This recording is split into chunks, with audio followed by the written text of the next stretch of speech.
Is this a cheap trick to show off my D&D dice? No. Hi everyone! I've been doing lots of character design lately, but today we're going to be doing some Dungeons & Dragons design stuff. If you haven't seen my Wings of Fire as D&D characters videos, those are kind of the precursor to this idea, so if you're interested in that, go ahead and check it out. I won't pretend I'm the first person to do this kind of video, but since I've been, surprise, working on a second D&D video featuring some more characters and some other stuff behind the scenes, I thought it'd be fun to design some OCs together.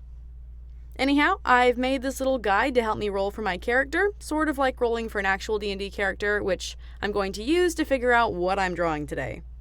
I spent way too much time making it pretty, and I'm gonna link it in the description, so if you want to follow along with me and design your own character, you're more than welcome to. I'm gonna post this on DeviantArt too, and I'm really hoping to see the characters y'all come up with, so if anyone wants to design their own character and post it on DeviantArt, tag me so I can see. I want to make this kind of like a community thing, so for the next week, post your D&D dragons. It's not a contest, but I'm really excited to see what y'all come up with. So here's my chart, and it's pretty self-explanatory. The number I roll will tell me what I'm drawing. If you don't have a dice purchasing addiction like me, you can use digital dice online for free. And no, filming my rolls isn't to show off my dice, obviously. It's so that you know I'm being 100% honest about what I roll, obviously. But, oh my gosh, look at my fall-themed dice. Aren't they so cool? Okay. So first off, I'm going to roll a 1d10 for the Dragon Tribe. And that's a 9, so that is a Silkwing. Second tribe, do I get one or not? I'm going to roll a 1d6, and if I get an even number, no second tribe. If I get an odd number, I do get a second tribe. Okay, that's a 5, so it is odd. Second tribe, yes. And that's going to be another d10. I'll roll my metal one. That is a 2. I don't know if you can see that. There you go. Number 2. So Silkwing, Sea-Wing. For masculine or feminine, it's going to be another 1d6. Look at that. Very pretty. And I got even, so masculine. For the class, it's a 12. Where's a 12? Aha. These are like watermelon colored. Let's see. Oh, a 10. Ta-da. That is a monk. Ooh.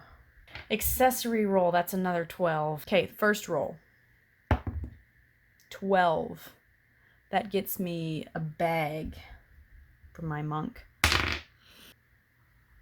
Okay, I'll use my Oreo cookie 12. And that's a 10. So that is Animal Companion. I spelled it aminal. Last, for the color palettes, I'll show on the screen the color palettes that I have. I have 8. They're numbered 1 through 8, and I am fixing to roll a 1d8 to show me which one I get. This is one of my first dice sets. Very pretty blue and gold ones. Okay. 2. Got a 2. So that'll be this color palette. Alright, so I ended up with a Silkwing Sea-Wing hybrid, masculine, a monk with accessory choices of a bag and an animal companion, and this color palette. Now, to get to work designing him. So, to start off, since I know he's a monk, that's kind of the vibe I'm planning around as I do this pose and stuff. When it comes to designing the D&D dragons I've done, the first thing I think about is their class and how that affects their stuff. Because that's the cool part, right? So for a monk, I'm thinking like lots of fabric and wood, simple earthy tones, a lack of bladed weapons, stuff like that. Because their whole deal is their hand-to-hand combat, you know? So I've got some little fabric glove thingies that are kind of like fingerless gloves on his front legs, and lots of leather and stuff. At first, I kind of wanted to go super minimalist with the design, but then I was like, no, this stuff is the fun part. So I gave him some jewelry and some little extra pouches. The staff just seemed like the perfect accessory for a monk, but I needed the sling for that to go around his neck, so then I ended up putting his bag on his tail. Not sure if that's necessarily a very sturdy way to wear a bag, but it's my fantasy version of a fantasy world, so I'll do what I want. And he's got a couple little extra pouches and things too, just for the variety. Also, a bandage on the back leg, because this guy's a fighter, so he's going to get a little beat up on occasion. I don't know why, but I have cows on the mind today, so I had this urge to give him a cow ear tag shaped earring, so he got some jewelry to round out his collection of accessories. And of course, not to forget his animal companion, which I've never played amongst, so I don't know if they generally get animal companions, but I think anyone can have them. Certainly anyone can have a pet, even if they aren't a magical familiar. So this is Milkweed, his white snake. What kind of snake, you're asking? Well, I don't know. I'm just an artist. Anyway, so this is Sea Glass. I almost named him Coast because I like the vibes, but then I realized Sea Glass was perfect because of his colors, so I got to liking that a lot. I've gotten really attached to giving Seawing hybrids little patches of glowing scales to offer this pop of color without having to add the whole set. I definitely like how it worked out for Sea Glass. With the D&D designs, I try to balance the dragon being visually interesting with leaving room for the accessories to shine.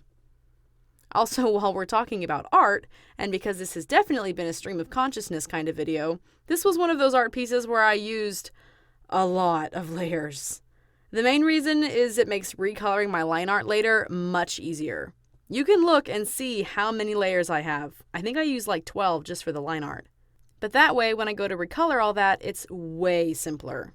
I have all the leather in one bit, all the wood in one bit, all the glass in one bit, etc., etc.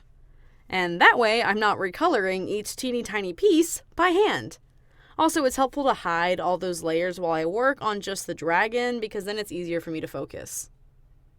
Also, like I said earlier, even though I did roll for a color palette, I didn't follow it religiously. I made the yellow lighter, shifted the shades of the greens and blues a pinch, and I only used the pink for his eyes, though I didn't actually change that shade at all, so there's that. Whatever color palette you roll is just meant to be a sort of jumping off point for you. Okay, so like I said, I'll link this page in the description, so if anyone wants to roll their own character, they can. I think it'd be super fun if y'all made your own D&D themed OCs and posted them on DeviantArt to show me.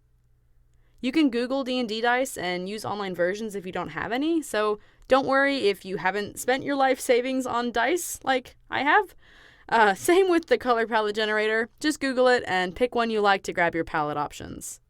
And if you're struggling with your accessories, I have a very in-depth tutorial talking about that, how to pick them, how to design them, all that jazz, and I will link that in the description. So roll your stats, draw your OCs, and tag me if you post them on DeviantArt so I can see. I'm really excited to see what y'all get. I love character design, and it's so fun to get random stuff and figure something out with it. Honestly, this was such a fun experiment. I kind of want to do it again, but in the meantime, I'm plugging away at a part 2 of my original D&D Dragons video with some other characters, including, yes, the Silkwings I skipped last time. So I've got that going on in the background right now. Anyhow, if you enjoyed this video, do check out those other D&D videos if you haven't seen them. They're super fun. Don't forget to check the description for links to my DeviantArt, Patreon, and store. Thank you for watching, have fun drawing your own dragons, and y'all have a great week.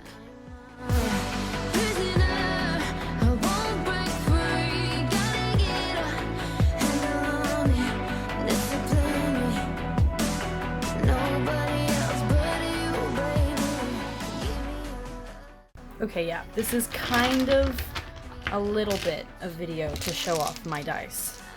I have a lot of very, very cool dice. I also have what you call a dice buying problem, perhaps, in some circles.